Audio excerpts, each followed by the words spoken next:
You need gold in Season of Discovery for everything from raid consumes, enchants, ZG rep, mounts, whatever it is. Well, I have the very best methods, the most time-efficient methods, to make you a ton of gold, so let's get right to it. So a lot of players, it's 2024, we really just don't want to farm gold by hitting mobs for hours and hours and hours. The thing is, if you're hanging out on Discord with the boys, you're doing these group gold farms, it really makes the time fly by. We're gonna talk group gold farms first, things like bijou farming that are not only effective, but really fun too. So every single player in the game, they want to get ZG rep, not only revered for the new Zanza potions, exalted for the new shoulder enchants too. That's why ZG trash farming is a great gold maker, and it's going to continue to be so for weeks to come. The two reasons ZG trash farming is so amazing right now. First, you can just do it with your guildies, you make an event, you go out there, you trash farm, you reset the instance. It's that simple. Second, you're progressing your character the entire time you're farming the bijous. So you're getting your own ZG rep to unlock the potions, to unlock the shoulder enchants yourself too. Another group gold farmer everybody's missing out on, we're talking echo farming. We've got 3 echoes that make a ton of money right now. We've got the Frostmaw echoes, the Winterfall echoes, the Shardtooth echoes. All you've got to do is make an event in your guild Discord. Check that every single person coming, they have the Luck Be With You quest complete from Witch Doctor Moauri. Then you're going to head to the Frostmaw Giants south of Winterspring. Ideally, you're going clockwise for the route. Just anybody you see from your faction, invite them because everybody gets the drop. Of course, if you see anybody from the opposite faction, immediately kill them. That is going to keep people interested in the event for at least an hour or two. If you can only get a few people though, do not despair. We can easily pivot to farming the Firewater, the Winterfall, the Shardtooth echoes instead. Those are going to be directly east of Everlook, and that will be even more PvP, even more fun for your guild. Then keeping the group farms rolling, we've got the daily Blackrock quests. 20 minutes for 50 gold every single day. That's going to pay for all your raid consumes, really not so bad. Also, the fire elementals in the event they spawn, they can be power farmed for Essence of Fire, still holding strong at about 5 gold each on my server. Also, don't forget 150% XP boost, 50 to 60 now, so this is a really good way to level up characters from 53 to 60. Then another group activity, we've got the supply crate farming. You run the level 48 and higher dungeons, you get a Tarnished Undermine Real for every single boss kill. 5 of those reals turns into a box with Librams, Black Lotus, Greater Eternal Essence. On average, your box is anywhere from 10 to 30 gold, but it's going to be a surprise. As for recommendations for optimal dungeons, we're talking Demon Falls Canyon has an extra bonus boss, Stratholme, Scholomance. The old world bosses also give you Tarnished Undermine Reals too, so it's not so bad of an idea to join some of those pugs. Okay, so maybe nobody showed up for group farming day. That's fine. Nobody showed up to any of my dates for the last 30 years.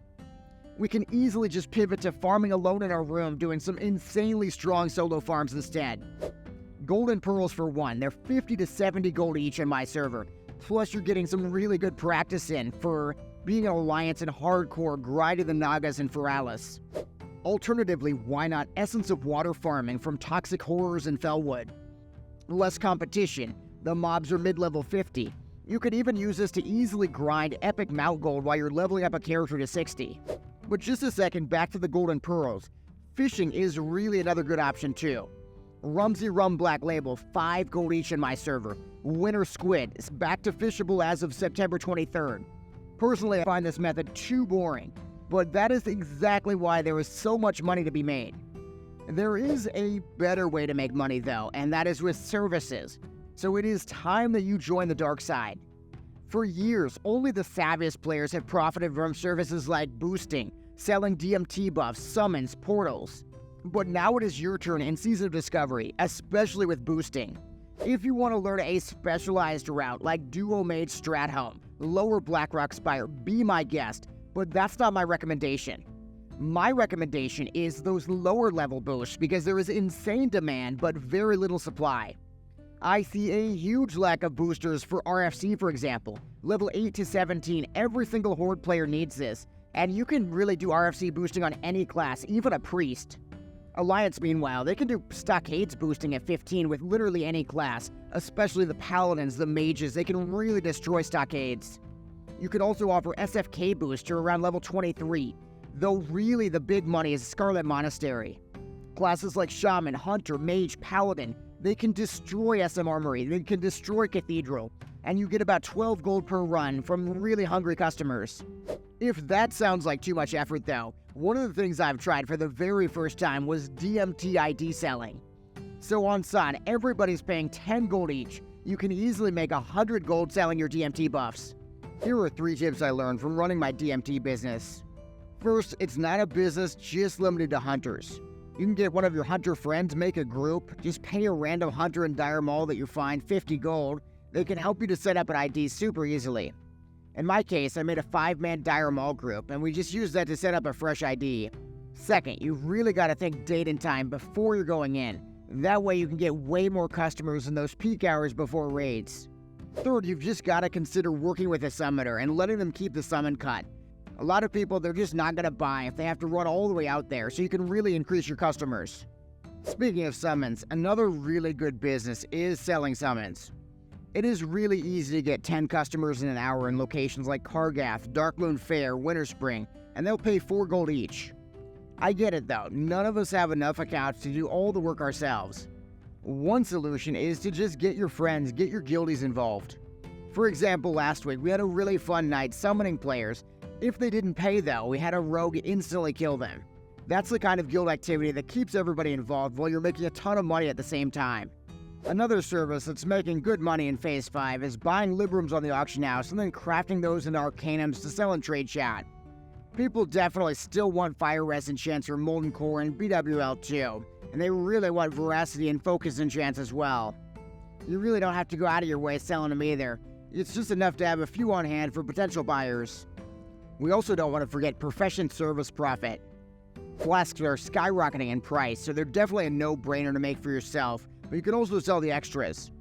Then items like repair bots are way overpriced for engineers, and you can make some really easy money skipping the middleman. And selling enchants like +4 stats is always a nice way to make some money just AFK in the town. Really though, I keep coming back to the group gold farms. Things like echo farming, the bee juice, creating elaborate businesses to kill gnomes. I just think in 2024, we want to make the gold, but we want to do it with our friends. We don't want to just sit there in silence, farming for 16 hours straight. The beauty is right now though, let's say you do want to do that solo farming. There are still so many good methods, things like the golden pearls, essence of water, if you really want to do that. And there's always going to be huge money in services, boosting, saving people time and effort all the way to 60. Thank you so much for watching. Make sure to smash that like button and subscribe for more secret exploit videos coming soon.